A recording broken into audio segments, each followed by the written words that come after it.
Oramos entonces. Padre bueno, te damos las gracias, Señor, por tu amor, por tu misericordia, Señor, por tu cuidado para con nosotros, Señor. Señor, te rogamos por esta noche que tengas cuidado, Señor, de nuestros pensamientos, Señor, nuestra mente, nuestro corazón, Señor, que esté atento a tu palabra, de esa palabra hermosa, esa palabra maravillosa, Señor, esa palabra especial, Señor, que tú tienes para cada uno de nosotros en esta noche, Señor. Te rogamos, Señor, por nuestro hermano, Señor, Hostilla, Señor, que lo uses como siempre lo has usado, bendito Señor, que lo llene de tu gracia, bendito Padre. Señor, te rogamos, Señor, porque esa palabra nosotros la hagamos viva en nuestras vidas. En Cristo Jesús, Señor nuestro, a ti sea toda la gloria, toda la honra, por los siglos de los siglos. Amén. Dios me le bendiga.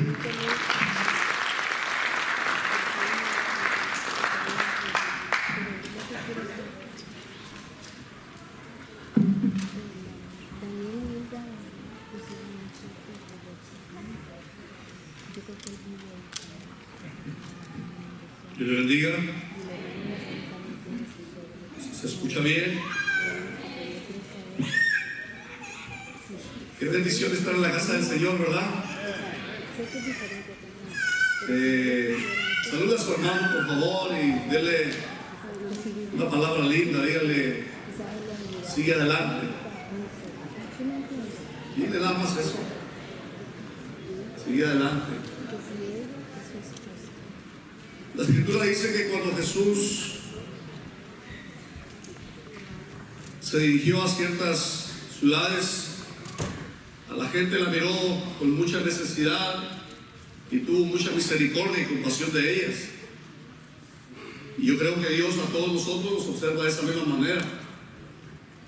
Él sabe que le necesitamos. Y Él sabe que es el tiempo en el que nosotros, por alguna razón, debemos de afirmarnos. Debemos de estar pendientes, debemos de estar despiertos, debemos de traer la atención de todo ser humano hacia el Evangelio. Adolescentes, jóvenes, adultos, mujeres, varones, ancianos, porque el tiempo del Señor está cerca. Su venida está muy pronto. Y es un privilegio para nosotros compartir la palabra. Le agradezco a Dios, principalmente, después a nuestro pastor Amilcar, que nos permite al estrado de este lugar compartir su palabra. Es un privilegio. Y es una gran bendición escucharla también. Así que lo molesto si se pone de pie 30 segundos. Dice que los nervios son buenos, dice. No todo el tiempo los nervios son malos, así que si usted tiene nervios cuando le toque hablar, sepa que es lo que le da a usted un poquito de sintonización, porque se esmerará mejor. Cuando ya usted cree que maneja bien el lugar donde usted está, ya está perdido. Tiene que existir algo de nerviosismo y es lo que en este momento vamos a pedirle al Señor que se vaya, porque tengo el deseo de predicarle la palabra. Así que por favor cierre sus ojos. Amado Dios, te doy las gracias y te bendigo por la bendición, Señor, de poder estar aquí en este lugar a esta hora y el privilegio que me permites a mí, Señor, de poder compartir tu palabra maravillosa, Señor, para poder a través de ella, Señor, entender, Padre, la bendita instrucción, Señor, para todos nosotros, que a través de ella nosotros seamos conscientes del tiempo, que podamos apreciar, Dios mío, nuestra vida y que todo este tiempo que nos resta para estar durante esta tierra sea una vida de propósito. Señor, te ruego todo esto, Dios mío, en el nombre de Cristo, nuestro Señor y Salvador. Amén. ¿Puede sentarse?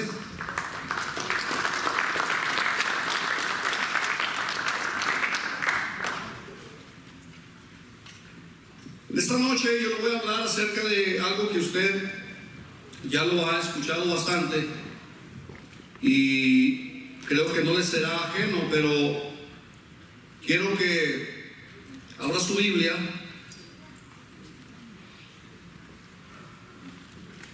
en en el Evangelio según San Lucas, y es un tema relacionado al reino de Dios, al reino del Señor. ¿Cuántos ustedes creen que Dios los ha escogido a ustedes para poder llevar el Evangelio a las naciones? Lucas 17, por favor.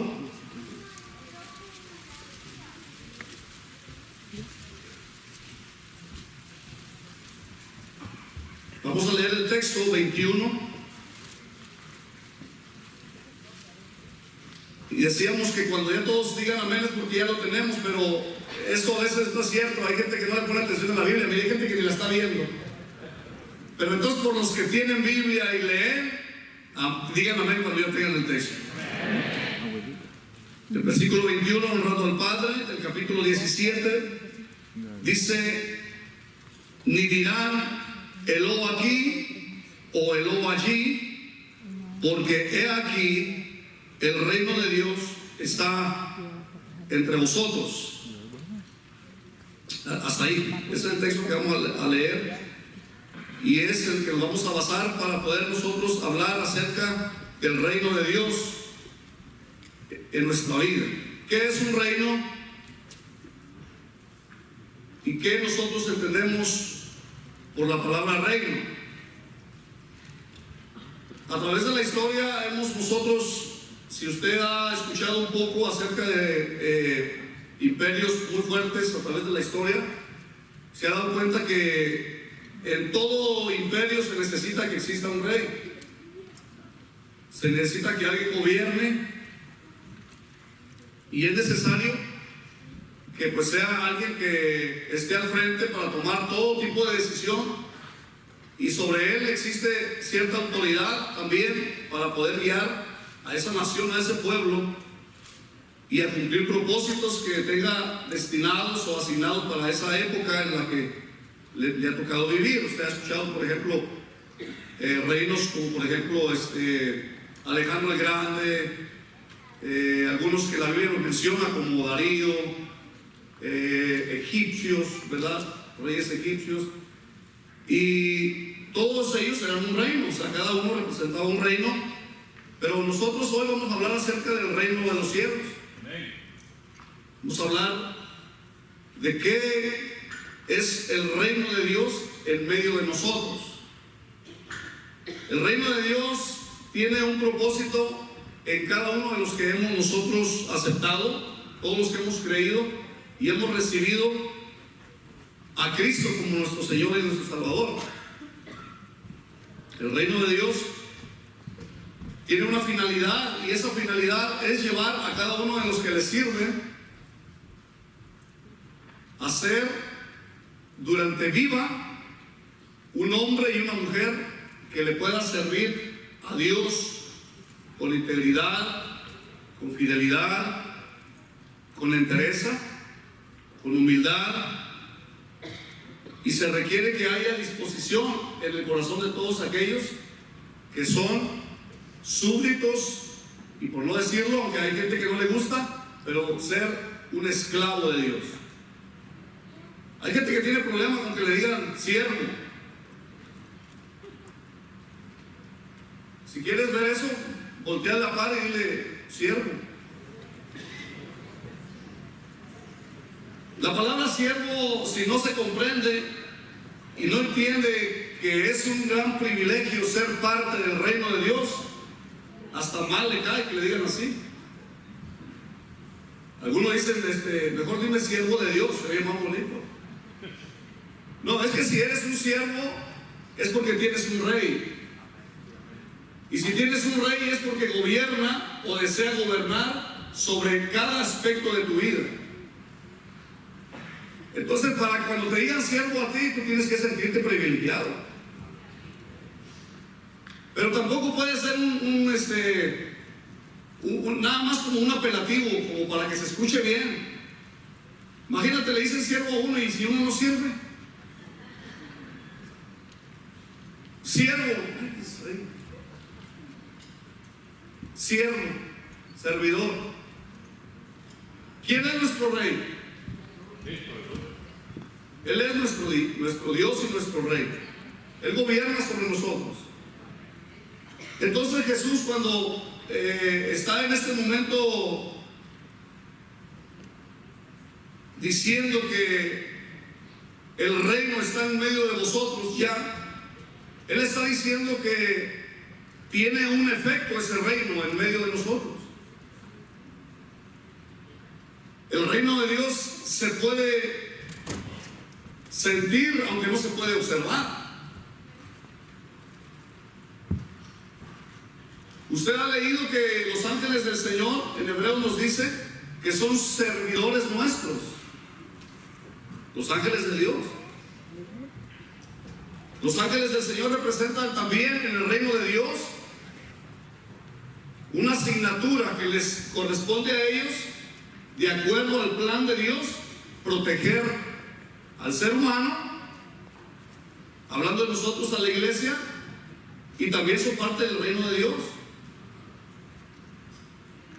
Entonces el reino de Dios tiene como propósito unir la vida espiritual con la vida secular, con la vida natural. El reino de Dios tiene como propósito impactar la vida de todo aquel que conoce la vida espiritual.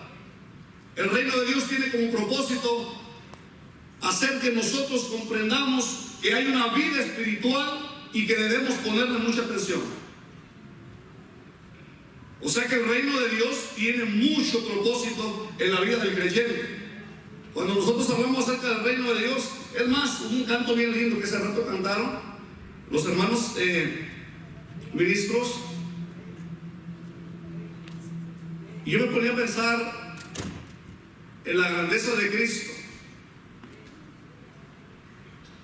Cada vez que nosotros hablamos de la persona de Cristo o cantamos acerca de la persona de Cristo, le voy a explicar lo que debe de suceder y que está a punto de suceder en la vida de mucha gente. El reino de Dios comenzará a manifestarse en la vida del ser humano de tal manera que el creyente no puede perder su evidencia de Cristo en la tierra. Hay algo que marca la vida y el corazón del creyente, y eso es el reino de Dios. Amén. Pero resulta que cuando nosotros cantamos, no podemos expresar con libertad lo que sería un día ver a ese rey al frente de nosotros. Pareciera que cantamos porque sabemos cantar y a Dios le agrada nuestro canto. Pero cuando nosotros estamos escuchando que Cristo reina sobre nuestra vida, cuando nosotros estamos conscientes de que el reino de Dios vive alrededor, dentro, por encima de nosotros, eso debería de transformar un pensamiento. Eso debería de causar en nosotros un entendimiento apropiado acerca de lo que Cristo es. Le voy a dar un ejemplo. Cristo resucitó el tercer día según las Escrituras, ¿verdad? Hubo algunos sucesos, las piedras se partieron, algunos aprovecharon y se levantaron también, resucitaron unos cuantos. El Señor Jesús se le manifestó a sus discípulos y a una buena cantidad de hermanos. Pero la pregunta es, ¿qué sucedió después de que Él resucitó? 40 días estuvo alrededor, comió con sus discípulos, asumo que los abrazaba y les decía, ¿sabes? Me tengo que marchar. Y sin duda tuvo que irse. Pero ese evento en la vida de aquellos que estaban alrededor de Él marcó la diferencia. Porque cuando Jesús partió al cielo, tiene que entender, iglesia, que Cristo, cuando Él regresa de donde vino, nosotros solamente tenemos el concepto de que Cristo Jesús se presentó a Dios, pero en los cielos tuvo que haber estado sucediendo algo. Porque la Escritura dice que cuando Cristo murió en la cruz del Calvario, Él murió en la cruz del Calvario clavado, y su espíritu, su ser y toda su divinidad estaba en el mismo sitio que donde estaba su cuerpo. Y dice la Escritura que Cristo Jesús fue escuchado a causa de un temor reverente que había dentro de su ser. Y si fue escuchado por Dios, la Escritura dice que el Padre observó cada paso de su Hijo allí en la cruz. Cada momento, cada palabra que salía de la boca de su Hijo. Y al que lo podía librar de la muerte, no lo libró. Es difícil pensar a veces lo que significa la copa, que Cristo dice que si le placía al Padre beberla, ¿cuál era esa copa?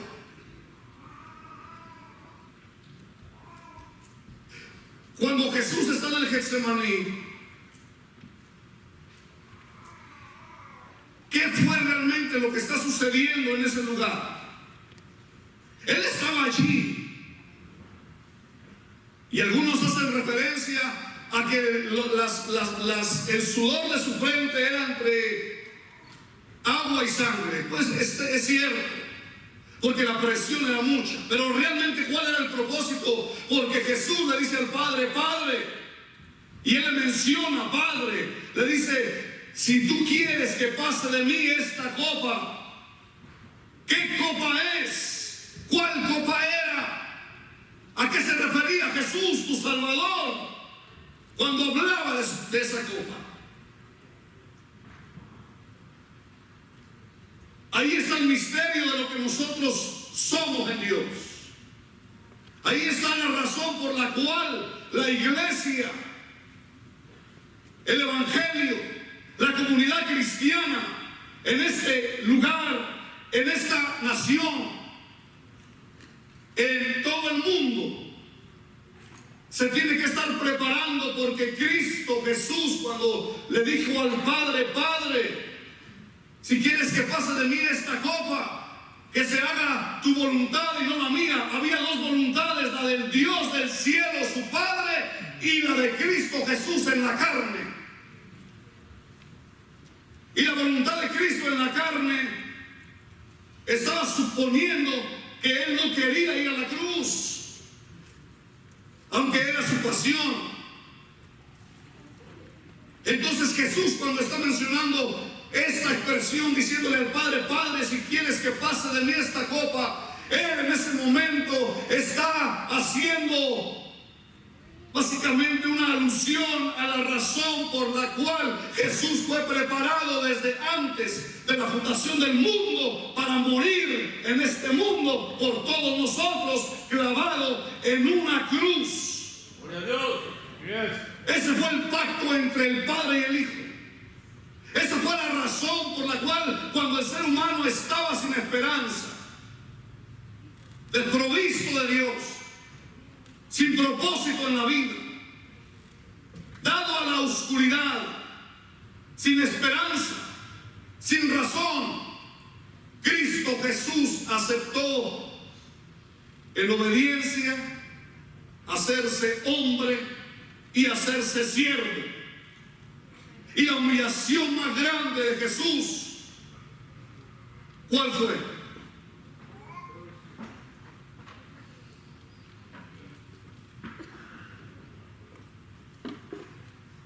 Ya ven, a veces a nosotros nos cuesta entender que Cristo Jesús, Él no merecía ser muerto.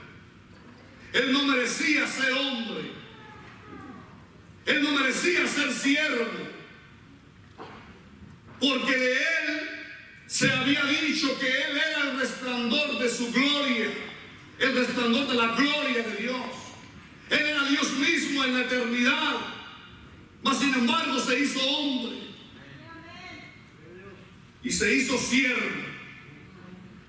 Siervo significa que está dispuesto a ir a cualquier lugar y en cualquier circunstancia a cumplir el propósito. Esto significa siervo. O sea que a un siervo no lo puede detener ninguna circunstancia para poder cumplir, para poder vivir, para poder servir con ahínco, con devoción, con amor al Señor Jesucristo. Ahora, el reino espiritual tiene mucho que ver con nuestra vida, porque habla de virtudes. Hay gente que es difícil a través del tiempo entender que ya no es él la misma persona que era antes del conocimiento o de recibir el conocimiento de Dios o el Evangelio de Jesucristo. ¿Cuántos de ustedes todavía batallan con su manera de pensar? ¿Cuántos de ustedes todavía luchan por no ser como eran? ¿Cuántos de ustedes todavía les cuesta ser humildes? ¿Sabes cuál es la misión para tú poder decir que tú eres parte del reino de Dios? Se necesita ser humilde. Es una característica dada por Dios. Porque la persona que aprende a ser humilde, Jesús dijo, ¿qué dijo él acerca de sí mismo? Imitadme a mí.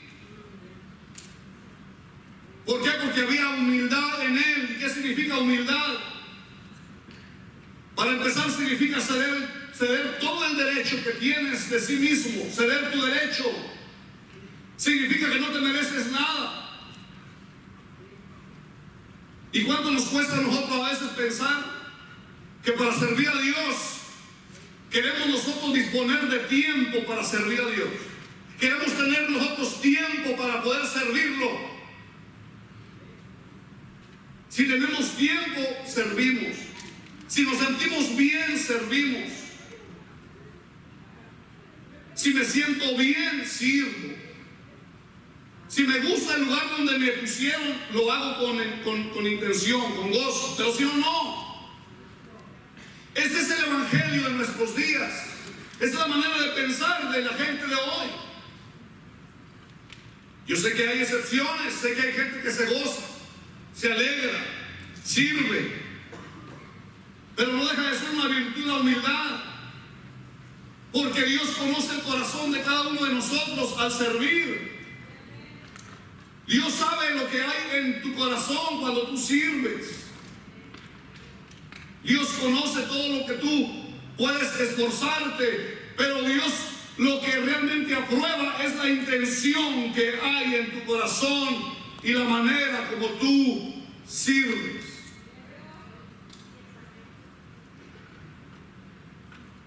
El reino de Dios es espiritual. La humildad es una riqueza, es una honra, es una vida y tiene remuneración, tiene pago. La persona que aprende a ser humilde es porque ha caminado una relación con el Padre. La humildad es algo que se aprende. El ser humano, cuando se convierte en el Evangelio, no es humilde. Porque ser humilde no significa vestirse pobremente. Yo voy a la pulga, ¿sabías? De vez en cuando, ¿por qué no? Pero vestirte de la pulga no te hace humilde. Tú puedes andar bien vestido, pero no te comprarías unos zapatos de $500, ¿verdad? Porque te sentirías mal. Ahora dices, bueno, ¿y qué tiene que ver eso? Bueno, tendrías que pensar lo que Cristo hizo por ti para pensar si te mereces andar dentro de unos zapatos de $500. Ahora, si lo puedes comprar, está bien. Pero cuando veas a aquel que no trae zapatos, tú vas a decir, oye, pude haber partido estos zapatos y con un zapato le compro un para este. Entonces no tiene nada que ver con la ropa, mas sin embargo tiene que ver con la actitud.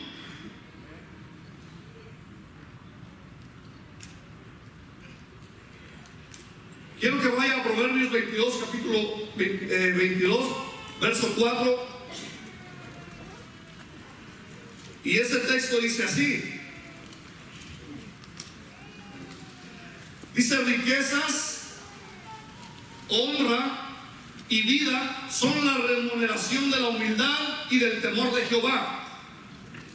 Riquezas, honra y vida son la remuneración de la humildad y el temor de Jehová. Cuando una persona camina en obediencia, cuando una persona se esmera por ser humilde, esta persona Dios la remunera, Dios la respalda, Dios honra la manera de ser de Él, porque la humildad es una cualidad que se aprende. Cristo aprendió obediencia, que se le quede bien clarito en su corazón a usted.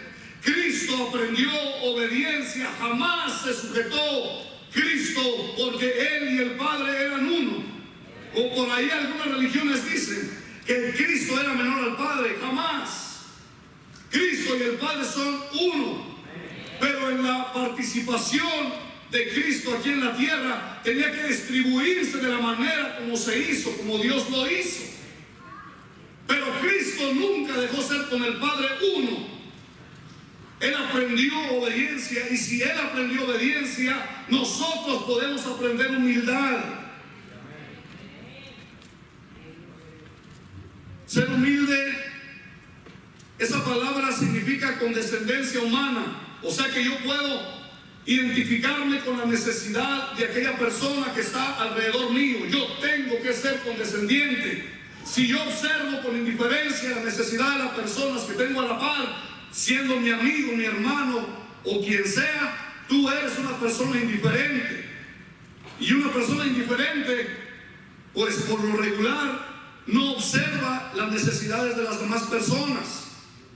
Tiene que entender la necesidad de las demás personas, porque Cristo por eso fue humilde. A las personas que estaban a su alrededor, a los enfermos que le llevaban, cuando Él se paró lejos de Jerusalén, pero a la vista, ¿cuáles fueron las palabras de Cristo cuando estaba viendo la ciudad? Las palabras fueron: ¿cuántas veces como la gallina cuida, protege a sus polluelos, así cuántas veces mi Padre te quiso tener, Jerusalén? Ciudad, pero no se refería a la ciudad, no se refería a las paredes, se refería al corazón de cada judío que estaba allí, que necesitaba la correcta dirección y la correcta interpretación de lo que hacía. Por eso se necesita que el creyente, cuando comienza a escuchar y a atender las Sagradas Escrituras, debe de aprender a lidiar con lo que fue su vida pasada y a lidiar con la nueva vida en Cristo. Y ese es uno de los problemas que la iglesia hoy en estos días se enfrenta. No sabe cómo lidiar con las cosas de la vieja costumbre.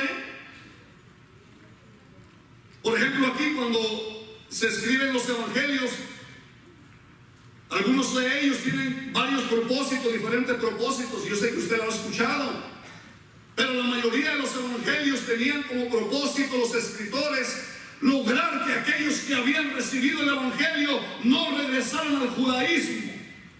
Y es que cuando usted entiende, el judaísmo era algo tremendo. Sus leyes, su costumbre, sus fiestas, su templo, su sacerdocio, su oficio, para ellos era maravilloso, para ellos era lo máximo. Pero cuando Cristo aparece en escena, para muchos de los que entendieron, pudieron ver de una manera clara que Dios estaba cumpliendo a través de Jesucristo ese plan redentor. Cuando Jesús fue llevado por María, su madre, estaba ese anciano llamado Simeón, ¿verdad? Ya anciano y de días. Estaba esperando esa promesa que se le había hecho a él de ver al Salvador. Fue algo impresionante para ese anciano. marcó su vida, porque recibir una promesa de Dios y que Dios te la cumpla habla de la manera como tú estás persiguiendo esa promesa. Dios es maravilloso y debemos de aprender a amarlo a Él de la manera como Él se merece, de la manera como Él no solamente se merece, hermano. Estamos en un tiempo difícil.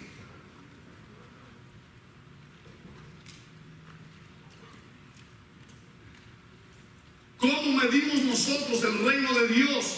¿Cómo nosotros medimos el reino de Dios en medio nuestro? ¿Cómo lo categorizamos? ¿Cómo lo medimos? ¿Cómo podemos saber si el reino de Dios se está multiplicando y está creciendo? John MacArthur, un gran escritor,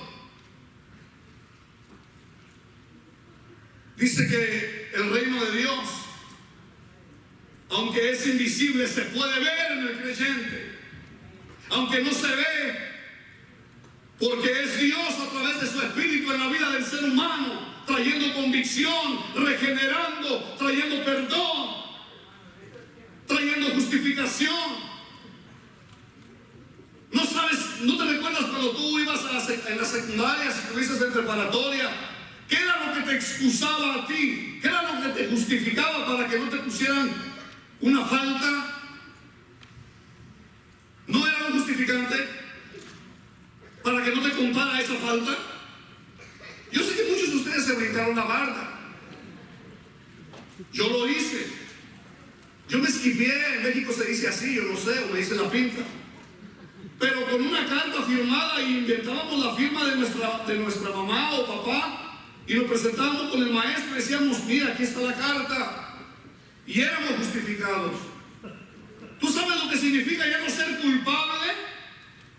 ¿Sabes lo que significa ya no tener condenación sobre tu vida? ¿Sabes que delante de Dios tú ya eres una persona que ha sido perdonada por Él? Es similar como cuando alguien, después de que va a la corte, está el policía ahí, ¿verdad? Para atestiguar o para poder mostrar alguna evidencia de si eres o no eres culpable, o te llevaste la luz o no.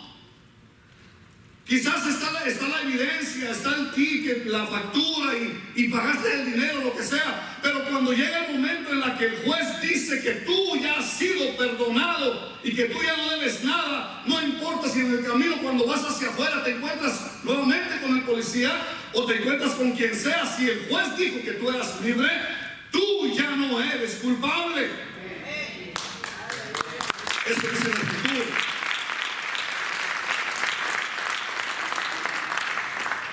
Entonces la humildad es una virtud que todo creyente tiene que poseer y tiene que crecer. Vamos a Mateo capítulo 8, verso 3. Ahí habla de un hombre que utilizó una expresión hacia el Señor Jesucristo, dando a entender que la actitud de una persona cuando se acerca a Jesucristo tiene que tener una cualidad. Porque cuando Cristo se hizo el Señor de nuestra vida a través de una declaración de fe, nosotros estábamos declarando que Él iba a ser el Rey y Señor de nuestra vida. Y cuando alguien se pone sobre el mandato, sobre la dirección, sobre el reinado de alguien, está dispuesto a entender que lo que importa es cumplir el propósito por la cual tú eres un súbdito de ese rey, y no que ese rey te cumpla tus deseos y te cumpla tus peticiones. ¿Qué será más importante? ¿Cumplir el propósito de Dios en la tierra o esperar que Dios cumpla tus deseos en la tierra? Es un poquito difícil de comprender. ¿Por qué? Porque el Salmo 34, verso 7 dice que Él cumple las peticiones de vuestro corazón. Pero ¿cómo saber que esas peticiones de vuestro corazón son las verdaderas propósitos o los verdaderos propósitos que Cristo o Dios tiene para con tu vida? Está difícil. Este leproso se acercó a Jesús en el capítulo 8, verso 3 y le dijo, bueno, Jesús extendió la mano y le tocó. El 2 primeramente dice, y aquí vino un leproso y se postró ante él diciendo, si quieres. Hubo una expresión, una palabra, si quieres. puedes limpiarme. Jesús extendió la mano y le tocó diciendo, quiero ser limpio. Y al instante su lepra desapareció. Quiero ser limpio. Santiago 4:6 lo leímos o lo escuchamos durante que se dirigía a este programa, y decía que Dios al altivo lo mira de lejos. Al altivo lo mira de lejos. Al humilde lo atiende. Dios al humilde lo atiende. Al altivo lo mira de lejos. ¿Qué significa que Dios lo mira de lejos? Significa que tiene una lupa o unos binoculares que desde lejos lo ve. Hace referencia a que no atenderá. Hace referencia que aunque sepa, Él no hará. ¿Valdrá la pena dejar que el reino de Dios venga a nosotros? ¿Cuál es la mayor de las virtudes entonces en el reino de Dios? Es la humildad. Es la mayor virtud de un creyente, ser humilde. Una vez que ya has comenzado a caminar en el Señor, es necesario también que la gracia te acompañe. Gracia, en su explicación etimológica, como se dice, gracia significa algo dado por Dios, no merecido por el hombre. Está bien. Pero gracia también significa que cuando tú estás desprovisto de algo, esto viene a ti para que tú cumplas el propósito de Dios. Nunca Dios te dejará sin algo de gracia. Nunca Dios se atrevería a enviarte a predicar sin gracia. Nunca Dios se atrevería a mandarte a evangelizar sin gracia. Dios proveerá gracia, porque la gracia lo que hace es que a ti te mantiene en una condición para reconocer a cada momento la necesidad de Dios. La gracia de Dios, hermano, estará detrás de ti a cada momento de tu vida. El día que tú rechaces la gracia, no tienes nada, porque la gracia es lo que te da a ti la capacidad de reconocer tu condición. Y la condición nuestra, ¿cuál es?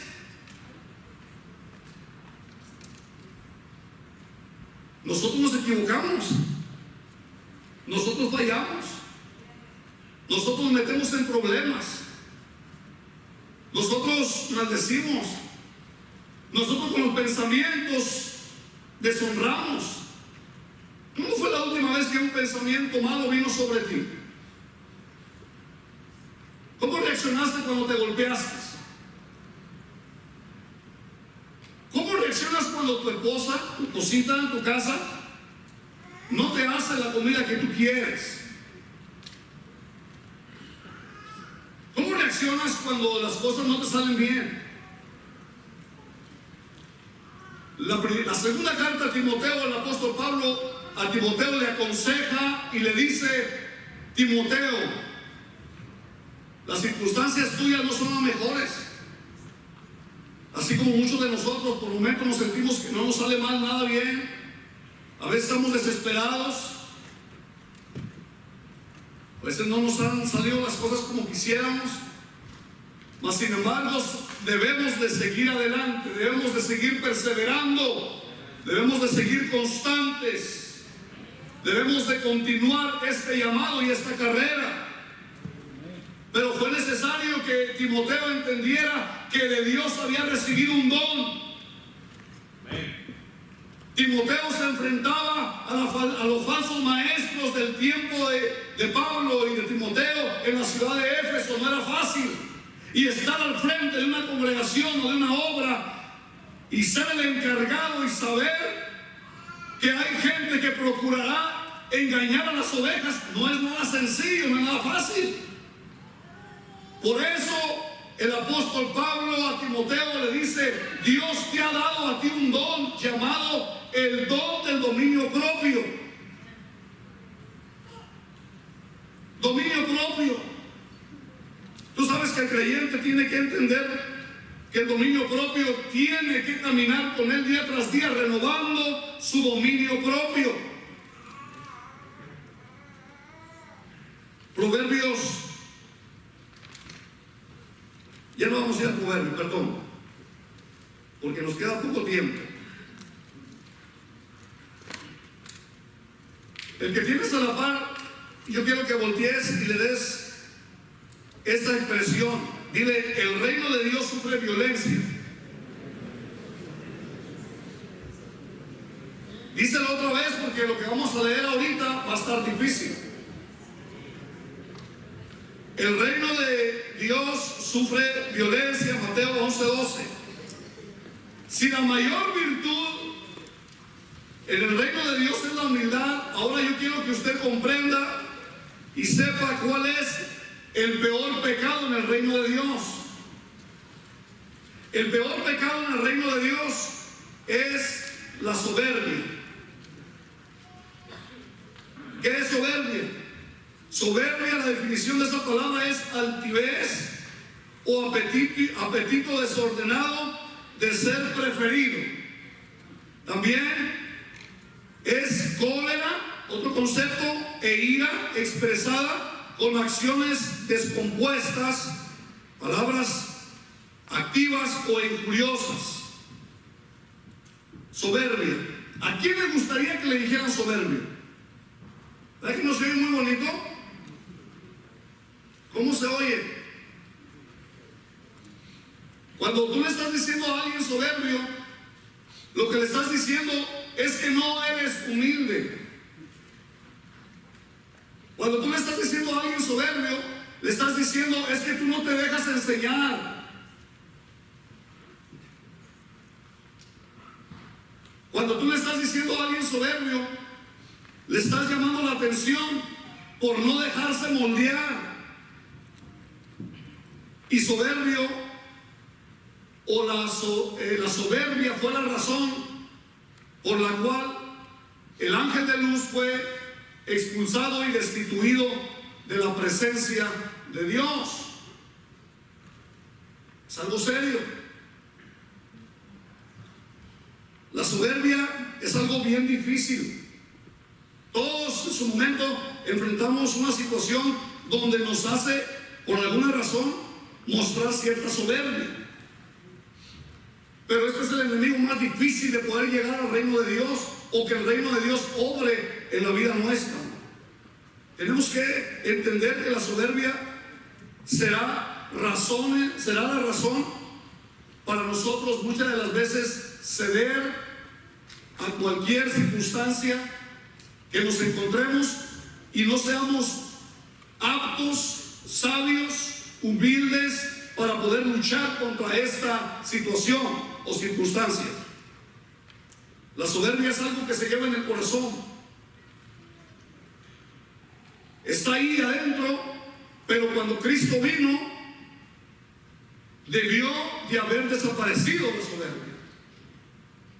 Pero cuando Cristo vino, en medio de los discípulos hubo ciertos discípulos que procuraban ellos saber quién sería mayor en el reino de los cielos. ¿Quién sería mayor cuando allá estuviesen sentados con él en el trono? Entonces Jesús les tuvo que dar algunas enseñanzas. ¿Quién de ustedes quiere ser mayor? Es un pensamiento que puede tener como propósito mostrar de ti lo que es la soberbia. Pero cuando tú reconoces que tú no eres grande, que tú no eres fuerte, que tú no tienes cualidades, pero que Dios te las da, que eres débil, pero que en Él eres fuerte, que tú no puedes solo, pero que Él sí puede, entonces tú estás dejando la soberbia de un lado para poder darle lugar al reino de Dios, gobernar en esa área de nuestra vida. Quiero decirle algo. El reino de Dios también tiene que manifestarse a través de nosotros como iglesia al mundo. El reino de Dios tiene algunas leyes que a nosotros nos ayudarán a cumplir el propósito como iglesia. Una de esas leyes está en Mateo 25. Quiero que vaya a Mateo 25.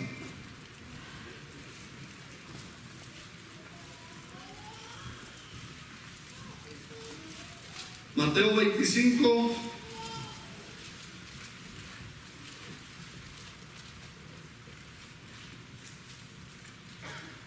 Dice cómo es el Señor cuando habla acerca del reino de los cielos y a qué es semejante. Del 14 en adelante dice: porque el reino de los cielos es como un hombre que, yéndose lejos, llamó a sus siervos y les entregó sus bienes. ¿A qué es semejante el reino de Dios? A un hombre que, yéndose lejos, llamó a sus siervos y les entregó sus bienes. O sea que cuando el reino de Dios es entregado, el que da ese reino espera que a quien se le da el reino tenga un objetivo de poder manifestar el poder de Dios en esas personas. Dice: a uno dio 5 talentos, y a otro dio 2, a otro dio 1, y a cada uno conforme a su capacidad. Y luego se fue lejos. Y el que había recibido 5 talentos fue y negoció con ellos y ganó otros 5 talentos. Asimismo, el que había recibido 2 ganó también otros 2. Pero el que había recibido 1 fue y cavó en la tierra. Y después de mucho tiempo vino el Señor de aquellos siervos y arregló cuentas con ellos. Y llegando el que había recibido 5 talentos, trajo otros 5 talentos, diciendo: Señor, 5 talentos me entregaste, aquí tienes, he ganado otros 5 talentos sobre ellos. Y su Señor le dijo: bien, buen siervo fiel, sobre poco has sido fiel, sobre mucho te pondré. Ustedes conocen la historia. ¿Qué hizo con aquel que Dios, el dueño le había dado un talento? Cuando vino a pedirle cuentas acerca de su talento y lo que había hecho con él, al que se le había dado un talento no lo multiplicó, y al no multiplicarlo hubo pérdida. ¿Cuál fue la pérdida? Que lo poco que él tenía se le fue dado al que tenía más. Aquí, ¿acerca de qué está hablando? Esta parábola lo que enseña es que cada uno de nosotros que estamos debajo de este techo y que hemos recibido la gracia de Dios y a través de ella el don para servir, debemos de poder nosotros darnos el privilegio de ponerlo por práctica. Cada uno de nosotros tenemos el don de servicio. No hay nadie que pueda decir que no puede servir. La pregunta es: al momento de servir, ¿cómo es que se multiplica la gracia o el don de Dios en nosotros? La manera en que se multiplica la gracia de Dios en nuestro servicio es cuando nosotros cedemos todo nuestro tiempo, nuestra capacidad a aquel que transforma lo que no tiene razón o propósito en nuestra vida. Como por ejemplo, hay momentos en los que tú no sabes cómo servir a Dios y quisieras que Dios te usara, y estás buscando una manera cómo poder hacerlo que funcione lo que tú haces, que tenga propósito, y no sabes cómo hacerlo. En los momentos en los que tú te desesperas porque las cosas no te salen bien, es necesario detenerte y poder pedirle a Dios que Dios se encargue de obsequiarte, darte y manifestar ese poder. Él es el único que puede darnos la capacidad de que lo que hagamos nosotros para Él tenga propósito. Nosotros nos desesperamos cuando no podemos servir o no podemos cumplir con el propósito, y mucha gente, en lugar de darse la oportunidad y buscar cómo transformar las áreas que no son de edificación para nosotros al momento de servir, nos desesperamos y dejamos el servicio. Eso nos pasa cuando nosotros no comprendemos que es Dios el que nos da la gracia y el poder para hacerlo. Ya voy a terminar. Dicen que no es bueno decir que vamos a terminar, pero yo creo que sí vamos a terminar ya. Quiero que voltees al que tienes a la par y le puedas decir esto. Mateo, un solo texto más y vamos a terminar. Este texto a mí me une con mi hermano. Dile, este texto me unirá contigo. Dile. Mateo capítulo 7, verso 12. Mateo capítulo 7, verso 12. Fíjese cómo es que el reino de Dios, a través de lo que yo pueda disponer para el servicio, se manifiesta a través de esta ley. Es algo que es necesario al momento de yo servir, al momento de yo cumplir con mi servicio a Dios. Debo de pensar que cuando yo lo hago, lo estoy haciendo por esta convicción acerca de lo que Cristo dijo. Voy a leer desde el versículo número 7 hasta el 12. Dice, hablando Jesús acerca, cuando Él enseña acerca de pedir, buscar y llamar. Jesús dice, pedid y se os dará. Fíjese bien, ponga atención. Con esto estamos concluyendo. Pedid y se os dará. Buscad y hallaréis. Llamad y se os abrirá. Porque todo aquel que pide recibe. El que busca halla, y al que llama se le abrirá. ¿Qué hombre hay de vosotros que si su hijo le pide pan, le dará una piedra? O si le pide un pescado, le dará una serpiente. Pues si vosotros, siendo malos, sabéis dar buenas dádivas a vuestros hijos, cuánto más vuestro Padre que está en los cielos dará buenas cosas a los que se la pidan. Ahora fíjense lo que acabamos de leer ahorita. ¿Verdad que tiene que ver, de acuerdo a lo que nosotros estamos entendiendo, con la manera en la que nosotros oramos? Estamos pretendiendo que cuando nosotros oramos, creer que Dios nos dará lo que nosotros pidamos. ¿Verdad que esto es una realidad? Cuando usted ora, usted está diciéndole a Dios en oración, no solo una vez, 2, 3, 4 veces, la misma petición. Señor, por ejemplo, el joven ora y el joven no se cansa de pedirle a Dios por una esposa, ¿sí o no? Pero no va a recibir la esposa hasta que no aplique esta ley a su vida. El adulto, para el tiempo en la que ya llega a cierta edad, comienza su oración también a estar delante de Dios en momentos en la que tiene necesidad, ya sea de salud, ya sea que tiene miedo a la vejez, temor a la muerte, quizás, y también tiene necesidad de comenzar o de pedir, o de tocar, o de llamar. Y todos y cada uno de nosotros debemos de entender que hay una ley para yo poder recibir.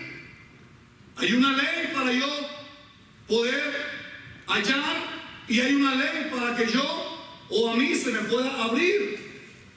Esa ley le llama, o se le llama, la ley de la reciprocidad.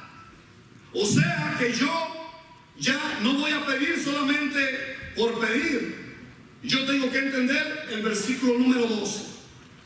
El versículo número 12 dice: así que todas las cosas que querráis que los hombres hagan con vosotros, así también haced vosotros con ellos.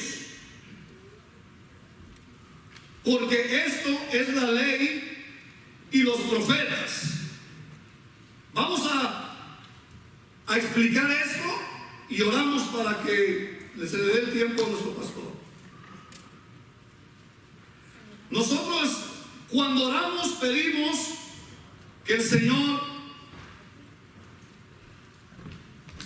atienda a nuestras necesidades y creemos que Él es Dios y que tiene lo que nosotros estamos pidiendo, ¿sí o no?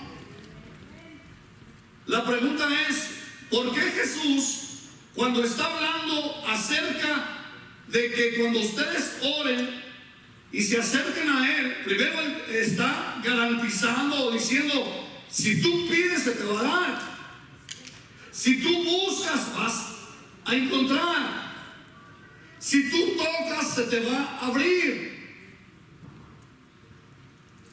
Mas Cristo hace relación a que todo lo que tú tengas, si Dios te lo da, te lo va a dar a través del que tienes a la par, porque Dios no va a venir a dártelo. Bueno, puede haber alguna excepción donde Dios mismo venga y te lo dé, pero lo que tú pidas, lo que tú desees, esto es dado por medio de las personas que yo tengo a la par mía. Cuando yo estoy pidiendo una oración, una novia, ¿de dónde va a venir? De la gente que tengo a mi alrededor. Cuando mi vehículo, tu vehículo se descompone, ¿a quién vas a acudir? Al mecánico cercano. Cuando tienes una enfermedad, ¿a quién vas a acudir? La Escritura dice, Santiago, que llames a un anciano. Y así sucesivamente, cualquier necesidad que haya en medio de nosotros, donde involucre el reino de Dios descender sobre nuestras vidas, tiene que ver con la ley de la reciprocidad. Y Cristo dijo esto. Así que todas las cosas, o sea, todas tus peticiones, antes de poder orar tienes que pensar si tú has sido recíproco por la manera de cómo tú te mueves en el reino de Dios. O sea que Dios observa primero si tú has sido recíproco cuando la necesidad de otros ha estado enfrente tuyo. La ley dice entonces que si tú pides, no se te va a dar solamente porque pides. La persona que está a la par es la que te proveerá por esa necesidad si esta ley del reino de Dios está funcionando y creciendo a nuestro favor. En otras palabras, la necesidad de tu hermano manifestará el amor de Dios en nosotros. No existe otra manera de cómo ver que el amor de Dios está en mí. El amor de Dios se manifiesta a través de lo que yo puedo hacer por otros. La fe mía puede ser la única manifestación, aquella persona que está esperando que alguien pueda ser sensible a la necesidad y yo poder suplirle. Todo es recíproco. No es relativo si lo quiero hacer o como yo lo considere. No, yo tengo que entender que el reino de Dios no es comida, no es bebida. El reino de Dios es la justicia que está alrededor mío, que me exige que yo sea justo, que me exige que yo sea generoso, que me exige que yo pueda hacer lo que Dios quiere, que si Cristo estuviera aquí, Él pudiese manifestar. El amor de Cristo,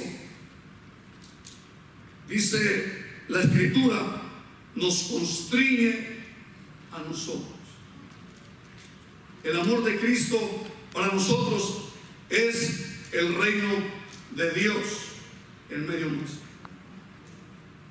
No existe nada en el creyente, hermano, si el creyente allá afuera no es capaz de poder manifestar la luz que Cristo pide que nosotros seamos con el que no conoce. No existe la posibilidad de poder nosotros ser la sal de la tierra si al momento de tener contacto con la gente no somos nosotros quien haga la diferencia en la gente que no conoce al Señor. Se necesita el amor de Cristo. El reino de Dios sufre violencia.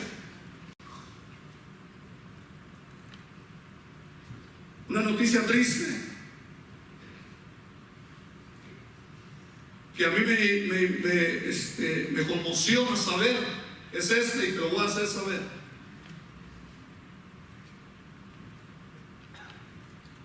Cuando yo veo noticias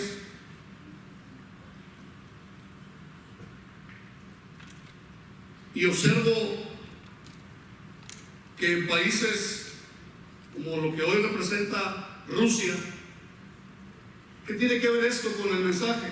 Bastante. Es más, todo. En las noticias aparece que el gobernador, el presidente de Rusia, está tratando de manifestar la capacidad y el poder que él tiene o su nación tiene para poder defenderse o hacer guerra en contra de cualquier país.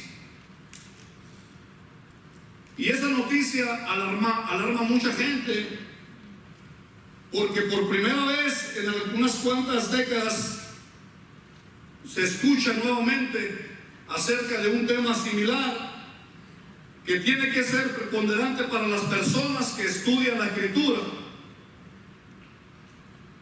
porque todo lo que esté sucediendo alrededor del mundo tiene que ver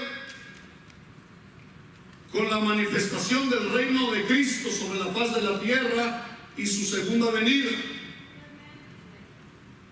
El reino de Dios, cuando Cristo se manifieste en su regreso visible, tiene que preceder primero lo que pueda suceder en el mundo entero, hermano. Y lo que esté sucediendo en otros países, sobre todo en esos países que son capaces de causarle tanto daño al mundo, es para que nosotros estemos orando cada día más para que Dios nunca el hombre crea que puede dominar el mundo, sino que al contrario, que el ser humano crea que el reino de Dios está en la tierra, que el reino de Dios se cumplirá el tiempo en el que Dios hará lo que quiere hacer, para que el mundo entienda que hay uno soberano, poderoso, que guarda su plan, su promesa y su pacto con aquellos que son su pueblo. El pueblo cristiano, la iglesia, es de Cristo. El pueblo israelita es de Dios. No me voy a meter en el tema, pero sí le puedo decir que usted tiene y debe crecer en la gracia de Dios, porque lo que le dará a usted la fuerza, el sostén, la tenacidad y lo que exige el mundo de afuera, solamente se adquiere a través de Jesucristo y su reino en medio nuestro. Vamos a poner de pie en el nombre del Señor y vamos a orar una breve oración, ¿verdad? Vamos a hablarle al Señor una breve oración y le vamos a decir a Él que establezca su reino en medio nuestro. Amén, aleluya. Que nos ayude a comprender, que nos llene de inquietud y que obre en todos los que hemos recibido el Evangelio como nuestro descanso, como nuestro reposo, como nuestra paz, como nuestra esperanza, como lo que realmente el ser humano necesita. Vamos a orar y vamos a darle al Señor esta oración. Dígale al Señor: Señor, establece tu reino en mi vida. Yo deseo, Señor, que tu reino cubra, llene, soporte. Deseo que tu gracia sea suficiente en momentos en los que yo no podré. El apóstol Pablo dice que la gracia de Cristo le fue suficiente para poder, en medio de la enfermedad, poder confiar que Cristo le sustentaría. Y Cristo mismo, a través de su palabra escrita, nos dice a nosotros que Él cumplió con el propósito de poder a nosotros darnos la gracia, el poder para poder salir victoriosos en toda circunstancia en la que nosotros nos encontremos. Amén. Aleluya. Así que le decimos al Señor en oración: Señor, ayúdanos. Queremos que seas en nosotros cada día. El reino, Señor, nos enseñe. El reino de Dios nos cautive, nos cobije, nos dé a nosotros, Señor, lo que solamente tú como Dios nuestro puede darnos. Vienen tiempos, Señor, en la que solo tu gracia será suficiente. Vienen tiempos, Señor, en la que serás solamente tú el que dará redención en circunstancias difíciles. Ayúdanos, Señor, y te pido, Padre, que en esta noche muchos de nosotros hayamos pensado por lo menos, Dios mío, en saber que tu reino es real. Estás en medio nuestro y que, Señor, me debo a ti completamente. Para yo seguirte necesito. Gracias en el nombre de Cristo, nuestro Señor y Salvador. Amén. Amén. Aleluya. Y amén.